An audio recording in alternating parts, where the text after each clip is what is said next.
Happy Friday. I hope you're keeping well wherever you are. So we have been talking about your words leads to your thought process, and then your thought process leads to your action, and action leads to your results, financially speaking. And what if I told you that your words are the ones that are making you grow? Let me illustrate this. So let's come here with me. So last week we talked about your thoughts, your mind.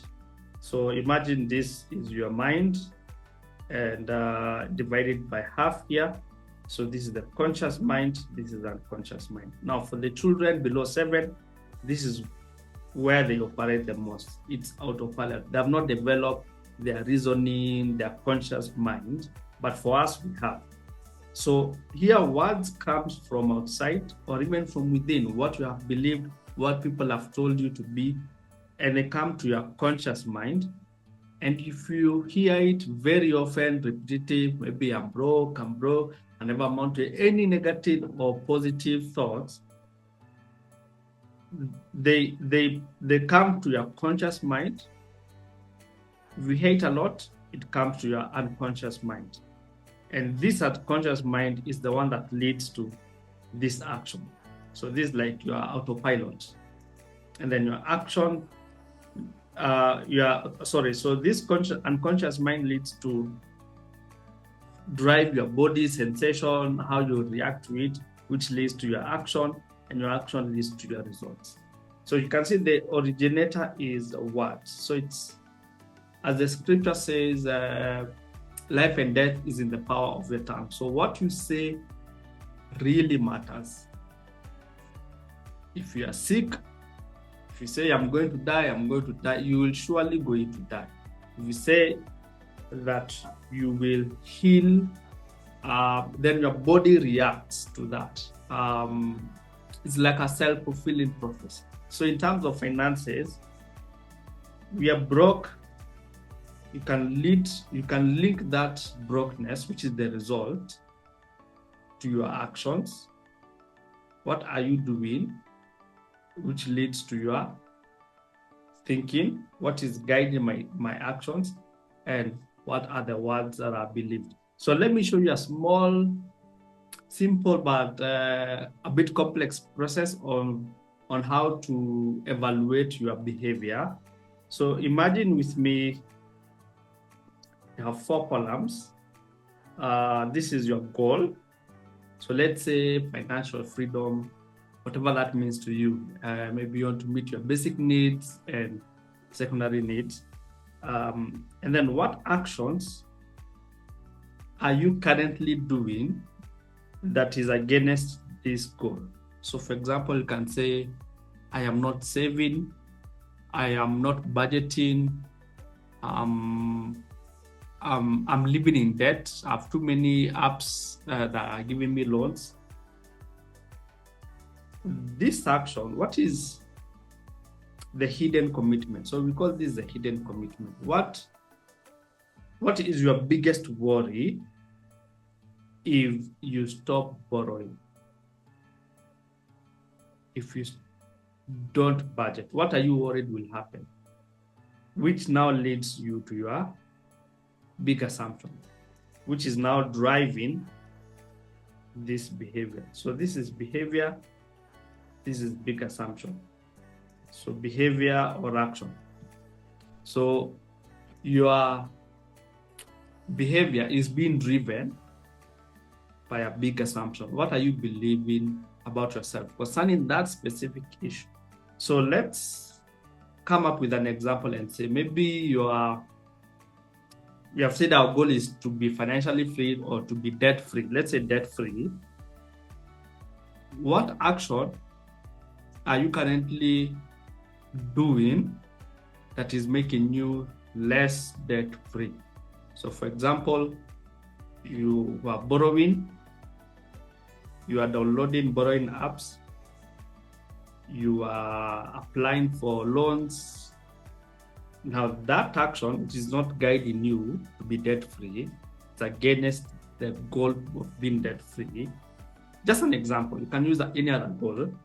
it can be a savings goal. So the borrowing action is driven by fear. So we call that the hidden commitment. What do you fear if you don't borrow? What do you fear will happen if you don't? For example, one biggest fear can be you will not be able to meet your needs. Your house will be locked because you have not paid rent. So for me to keep the house open, I need to borrow. Now that hidden commitment of maybe you fear you will fail your family by not meeting the basic need. Maybe you fear your wife will leave you or your husband will leave you because you're not meeting your obligation, or you fear anything. Maybe you fear ridicule from your colleagues.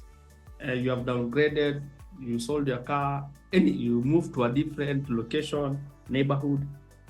That specific fear is being driven by the big assumption. So you need to ask yourself, so for example, let's say we fear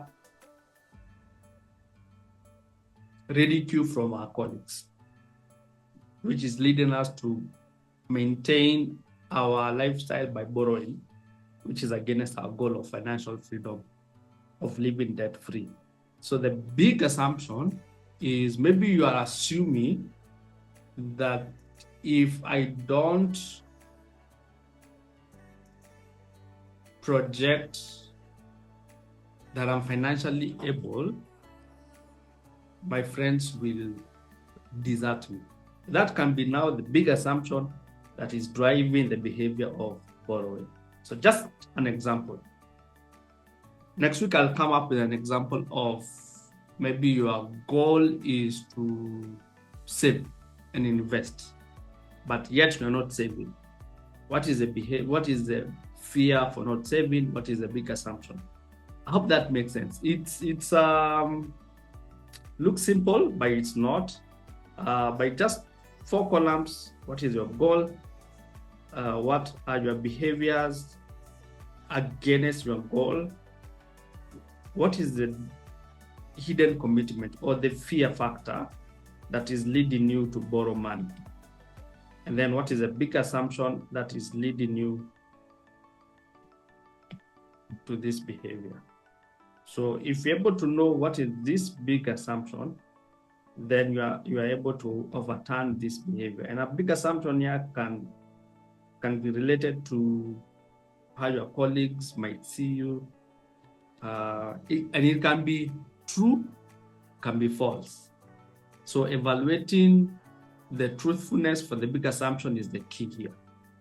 If it's 50% true, then it's a high time to let go of that big assumption so that you may meet your goal of being debt-free. I hope that makes sense. Next week, I'll come up with an example of how can you have a savings goal or investment goal. What are the behaviors letting you not to save or invest? And then we look at what words are guiding this behavior. For example, this one for borrowing, maybe a word that you have heard out there is you cannot make money without money. So you borrow money to invest. But is it true that you cannot make money without money? If we just think about it, I don't think it's true. I think you can make money without money. For instance, a good career is like an agent or a broker. You know the supplier, you know where the demand is. You don't have your own money. You just say to the supplier, I can sell these goods and services because you have a contact list of people here. And then you get a commission, 10%. So you don't need money in that case to make money. I hope that makes sense. We'll have a deep dive into this in the coming weeks. You have a blessed week ahead of you.